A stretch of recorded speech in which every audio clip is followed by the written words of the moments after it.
Well, hey everybody, it's your good old pal EmptyHero, and today, because the all-corrupting plague of furry degeneracy has advanced beyond the point of redemption, lets God intervene with a divine veil of fire to burn the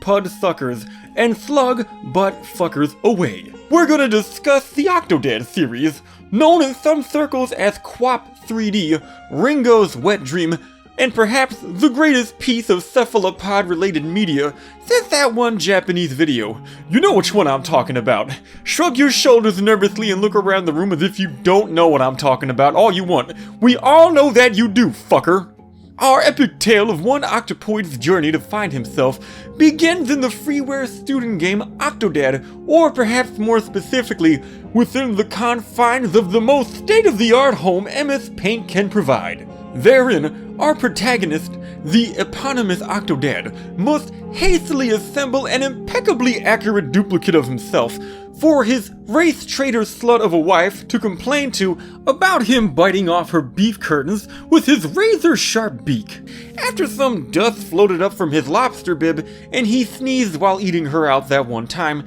instead of just giving her the usual 2 in the pink, 1 in the ink. Then become overwhelmed by her horrifically disgusting lust for animal penises and riding that diabolically duplicitous decoy like the last chopper out of Nam, so that the real OctoDad can sneak off to what I've considered to be a complete waste of a secret basement and masturbate thinking about the good old days of degrading an endless barrage of Japanese schoolgirls on film. To this end, our boneless owner of a bogus boner that shoots a bonus loader of free ink toner must complete such arduous undertakings as squishing so many hideous spiders that Hillary Clinton considers hiring him to clear out her panties while she's wearing them, teaching his wife's daughter to flog the dolphin so she can sleep better at night, mopping up the rancid runoff from his wife's juicy sushi pussy off the kitchen floor before the kids start sliding around the room like Tom Cruise in Risky Business, tossing out perfectly good food just for the pure unadulterated thrill of knowing that donating that food could have saved countless African children's lives. But now never will, kicking a ball past his wife's son, much in the same way he kicked an unbent coat hanger past the boy's head in utero, but the mother unexpectedly awoke from the Ajax and Valium smoothie he made her, and he had to pretend to just have been harmlessly mistaken her snooch for an incredibly soppy parka made from uncooked pork that he was just trying to hang up in the closet to dry instead. Then also waylaying the suspicions of an insane home-invading sushi chef bent on making the OctoDad OctoDead. Progress is recorded in a diary written in what I can only assume is our protagonist's own piping hot protuberances ink. Somehow, this is perfectly acceptable, but if I take out time from my busy day to scrawl some vague and incomprehensible threats on the exterior walls of the halfway house of the woman I love with my own semen and feces, which by the way, I can do without any extraneous manual mixing due to a horrific crocheting accident I suffered in the 90s, suddenly I'm the bad guy. Welp, after doing his best impression of Anthony Birch by abandoning his wife to satisfy herself with children's toys and a banana, then digging around the remains of the man he murdered and surreptitiously replaced for the key to his extra-secret sub-basement, our hero swooses through so many brilliant beams of light that you would understandably assume he was in the middle of setting up an elaborate laser Floyd light show. Also, he can put a bow on the gift for his wife that will hopefully shut her the fuck up long enough for him to dance the night away. The controls of OctoDad are pretty goddamn tough to get used to, and most players will probably beat the game just 10 minutes after figuring them out. For an hour-long DRM-free zero-cost student game, OctoDad is a neat little diversion that sets the stage for the slippery sequel. Now, I know what you're inking. Another OctoDad game? You've gotta be squidding me. Well, hold on to your underoos, honey bunny, because the rumors are true, and it's as fun as 10 tickles, you fucking cocksucker! OctoDad, Dadliest Catch, ups the ante of the predecessor in terms of graphical fidelity, refining the controls, fleshing out the story and characterizations, and tempting me to acquire the skills necessary to create glorified, saucy source filmmaker puppet shows for my own amusement. This slithering sequel takes us back, way back into time, to the day of our naughty Nautilus Nullifier's wedding, and despite the bride's father's constant repetition of the ancient, yet oddly fitting Chinese proverb, "If you squirt the ink, your life will stink," our cuddly cuttlefish's calamitous calamari canoodling companion allows our presently pliable pulpo paisano to simultaneously slide the wedding ring onto her finger, as well as 7 other of his own finger-like appendages up her O-ring, leaving all in attendance to wonder whether her fillet of fish knish will smell more or less like rancid sardine oil after her hydrographically hot and heavy honeymoon. Years later, our opulent Octorok retreads the kitchen chapter from the previous game, with the biggest upgrade being his wife's daughter chugging his hot brown squid milk, much like the irredeemable slut that I am. The backyard chores chapter that follows offended me at first, when it demanded I pretend this birdhouse was a black person by hanging it from a tree to progress, but the midget-tossing minigame that followed soothed my frayed nerves. And I'll forgive any game that allows me to slide my turgid third-degree burned brown meat between some lily-white buns. The next stop on our idyllic recreation of the 1950s, that simpler time when the only type of race mixing allowed between whites and non-whites included either octopi,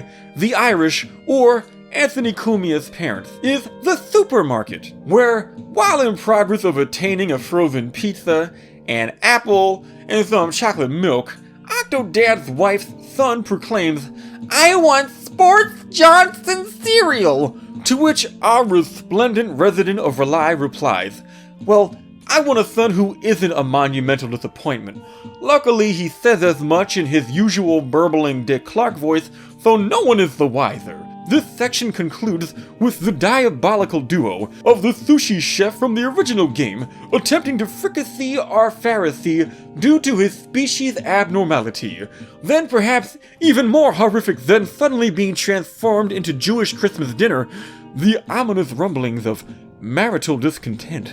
OctoDad fearing an octo-divorce, drawn-out octo-litigation, and eventually paying octo-child support for children that, given the evidence available, probably aren't even his. Unless, of course, they're gonna gradually sprout some fins and gills like the deep ones from H.P. Lovecraft's beloved novella, The Life and Times of the Rockefeller Family. Caves to his wife's desire that he joins her at the aquarium, which, to an octopus, is a horrific combination of an internment camp and a BDSM club where everyone goes home with crabs and the suckerfish love to put 'em on the glass,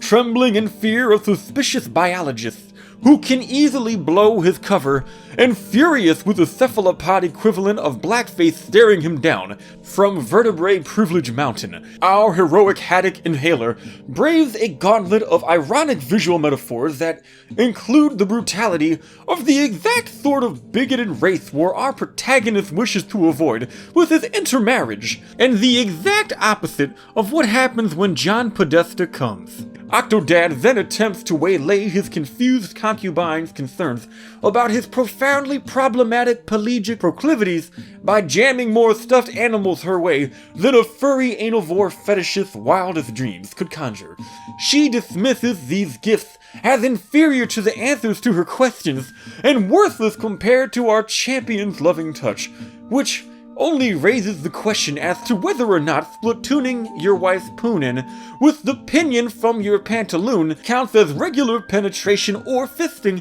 since a fist would require fingers, and an octopus's gonads are conveniently located within its tendrils.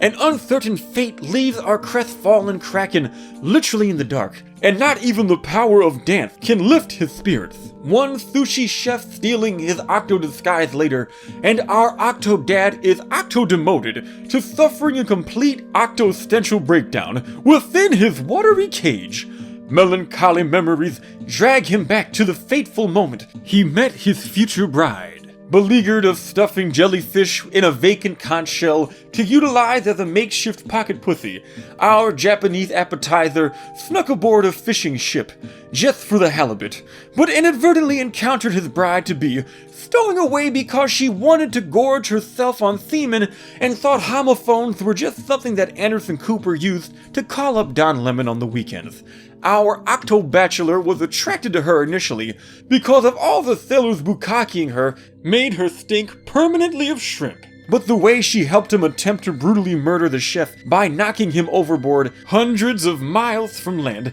let him know that she was the one. Snapping out of his Shinji syndrome, our slippery savant seeks out his spouse by outswimming a hellacious hammerhead shark while utilizing his superior intellect and the most obvious b-hole camera since the one I tried to set up in the bathroom at the local senior citizens daycare center. A showdown with the chef ensues, and all of our actors come to terms with the octo-deception they've been living under. The wife breathes a sigh of relief, realizing the sucker sores on her ass weren't actually AIDS lesions. The chef gains a new best friend, and the children learn of the magic of cuckoldry. A duo of brief DLC involving the unjustifiable horrors of socialized medicine, and suddenly realizing that, even though you have the skills to pay the bills between the gills, the restaurant your wife wouldn't stop bitching at you until you took her there only accepts cash payments. Within these pint-sized perils, our prophet of Proteus simultaneously performs an abortion, prostate exam, and debroniectomy without even bothering to check which patient needs which. Then causes me to wonder whether OctoDad really is some mindless animal, due to the game completely neglecting to prompt me, the player, to pull out a chair for their wife, or at least to kick up the pizza a notch by imbuing it with the tangy zest of a freshly squeezed urinal cake. Overall, OctoDad is the best game to involve a constant barrage of beating your own children and wet rhythmic slapping sounds since The Legend of Joe Fritzl, The Basement of Woe, on the Nintendo 64, and I welcome any game that encourages forming a traditional family unit.